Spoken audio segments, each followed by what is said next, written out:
Allahumma sholli ala Sayyidina Muhammad wa ashrikna zalimin bi zalimin wa akhrijna min baini salimin wa ala alihi wa sahbihi ajma'in. Sallallahu rabbuna ala nuril mubin Ahmad al-Mustafa Sayyidil mursalin wa ala alihi wa sahbihi ajma'in wa ala alihi wa sahbihi ajma'in.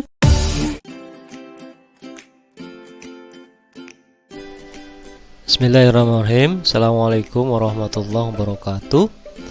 Kembali dalam video pembelajaran.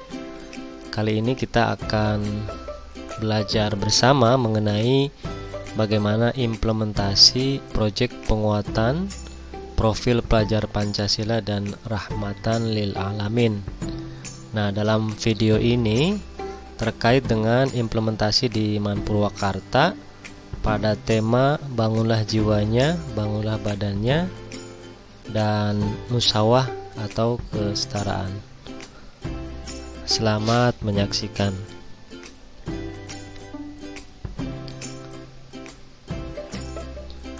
Sobat pembelajar yang dirahmati Allah, sebagaimana kita ketahui bahwa ada beberapa madrasah hari ini yang melaksanakan atau mengimplementasikan kurikulum merdeka. Apa sih kurikulum merdeka itu? Kurikulum merdeka adalah kurikulum yang bertujuan untuk mengasah minat dan bakat anak sejak dini dengan berfokus pada materi esensial pada pengembangan karakter dan kompetensi peserta didik. Jadi ini yang membedakan dengan kurikulum sebelumnya. Jadi ada beberapa pengembangan, yaitu pada aspek fokus pada materi, kemudian pengembangan karakter dan juga kompetensi.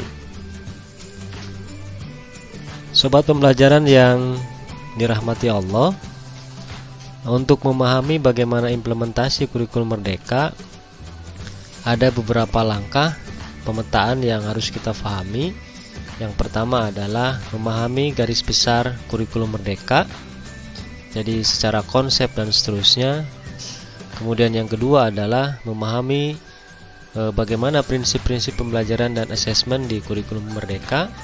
Kemudian yang ketiga, memahami pengembangan kurikulum operasional satuan pendidikan. Dan yang keempat adalah memahami pengembangan proyek penguatan pelajar Pancasila dan rahmatan lil alamin.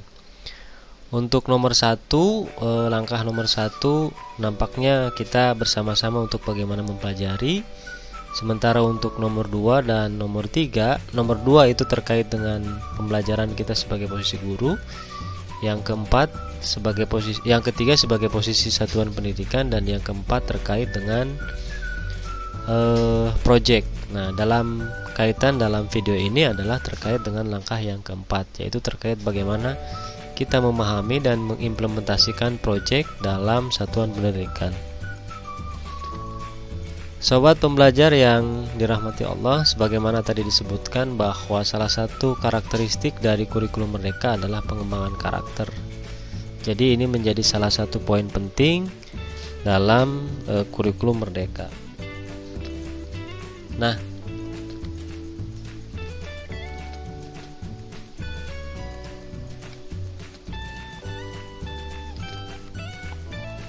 karakter ini pada akhirnya salah satunya itu diimplementasikan dalam proyek. Nah, sebagaimana kita ketahui bahwa referensi terkait ini terdapat pada SK Kepala Badan nomor 009H/KR/2002 dan terkait dengan Rahmatan lil Alamin KMA nomor 347 tahun 2022. Nah, perbedaan yang cukup mendasar dalam kurikulum Merdeka dibandingkan dengan kurikulum sebelumnya itu ada pada posisi tampilan visual yang sobat pembelajar saksikan. Jadi secara umum nanti ada dua, intra maupun project. Walaupun bisa jadi nanti pelaksanaan project ini bisa di intra ataupun di kokurikuler. Dan satu lagi sesungguhnya dalam terkait dengan struktur ini adalah ekstrakurikuler.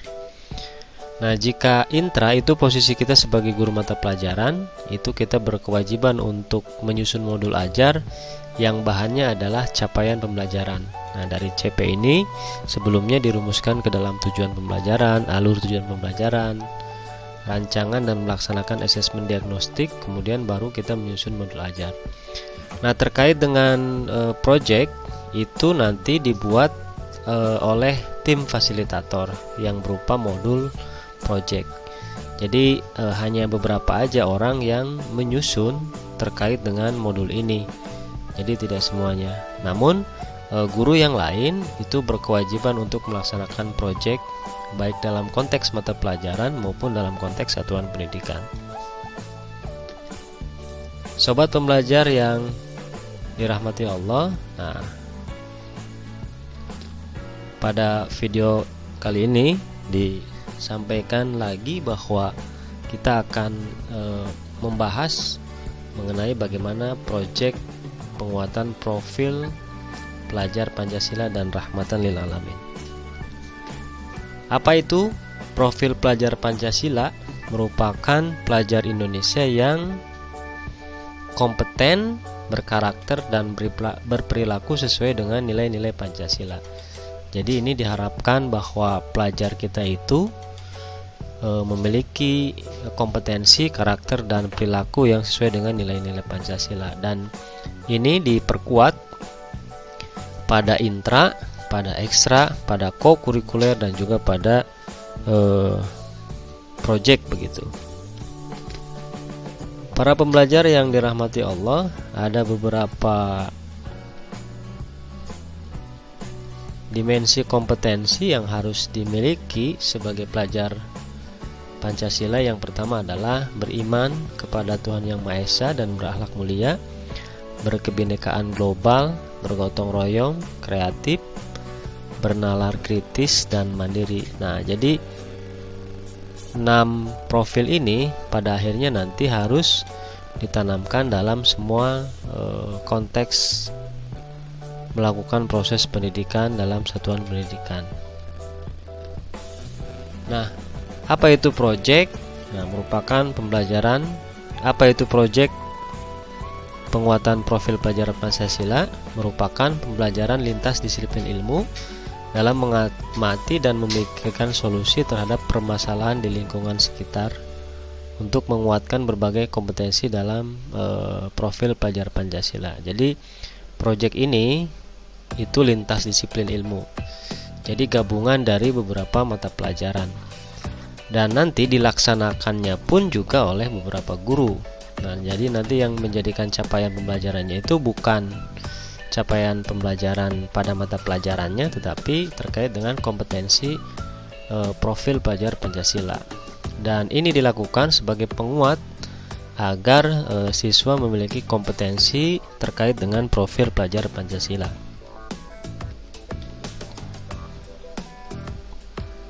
Sobat pembelajar yang dirahmati Allah, nah ini ada beberapa alur perencanaan ya. Jadi ini terkait dengan perencanaannya. Yang pertama membentuk tim, kemudian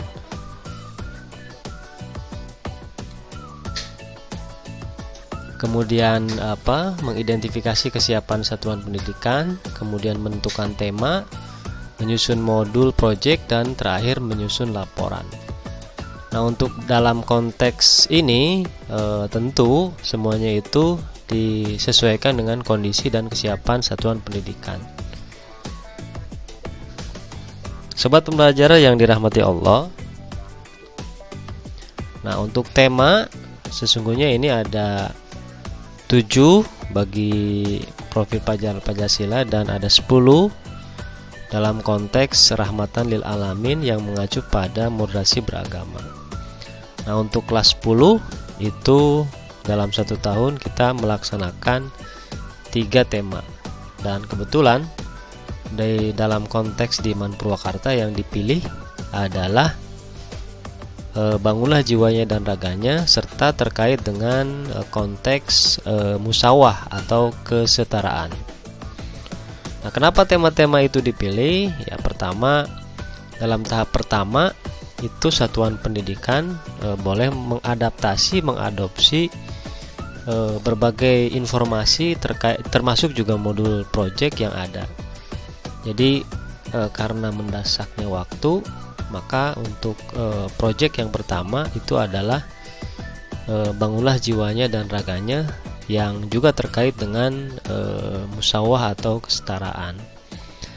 Adapun berikutnya nanti akan dipilih terkait dengan tema-tema lainnya yang bisa jadi nanti akan betul-betul disesuaikan dengan keadaan di satuan pendidikan.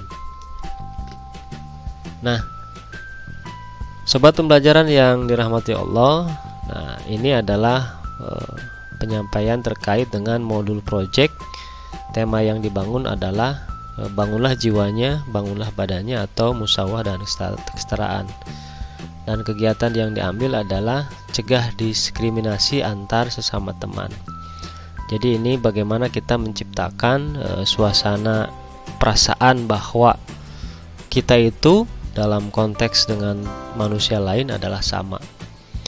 Dan ini menjadi penting sebab bisa jadi di antara kita menemukan ada perilaku-perilaku siswa yang justru mendiskriminatifkan temannya, tidak mengajak bermain bersama, dikucilkan, dicemoohkan dan sebagainya. Nah, ini menjadi penting sebab ini menjadi pondasi penting dalam prinsip-prinsip moderasi beragama. Nah, tujuan dan target serta pencapaiannya seperti ini, teman-teman, sobat pembelajar. Jadi ini terkait dengan tujuan dan target pencapaian proyek ini. Nah, adapun tahapannya, yang pertama adalah tahap pengenalan. Nanti tahap pengenalan ini ada 3 pertemuan. Kemudian tahap kontekstualisasi 2 pertemuan, tahap aksi 4 pertemuan, tahap refleksi 1 pertemuan, dan assessment 1 pertemuan.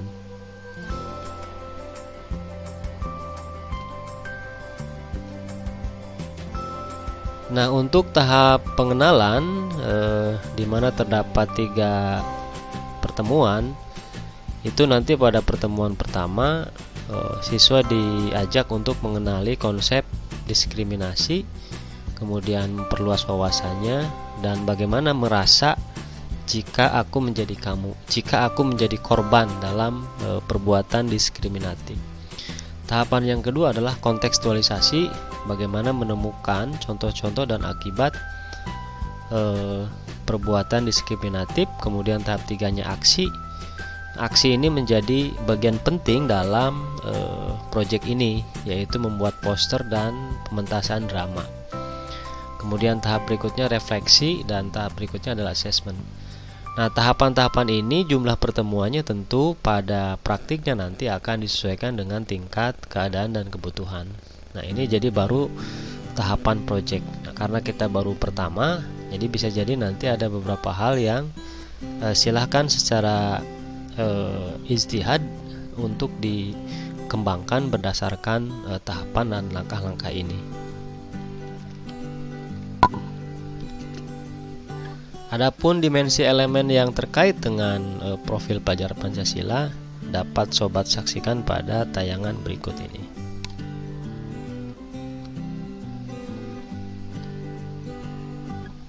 Nah, ini elemen dimensi bertakwa kepada Tuhan Yang Maha Esa. Jadi proyek ini memiliki keterkaitan dengan dimensi profil pelajar pada pelajar Pancasila pada dimensi bertakwa kepada Tuhan Yang Maha Esa. Kemudian berikutnya adalah bergotong royong, kemudian mandiri. Nah, itu tadi pengantar awal terkait dengan penjelasan mengenai proyek yang akan kita lakukan bersama. Nah, pada video selanjutnya Sobat Pembelajaran akan menyaksikan terkait apa yang harus dilakukan dalam aktivitas pembelajaran proyek, yang nanti bisa ditonton dengan cara mengklik link yang ada di bawah, dan kemudian Sobat Pembelajaran boleh subscribe dan share video ini. Demikian sementara yang dapat disampaikan. Wallahul muwaffiq ila aqwamit thoriq. Wassalamualaikum warahmatullahi wabarakatuh.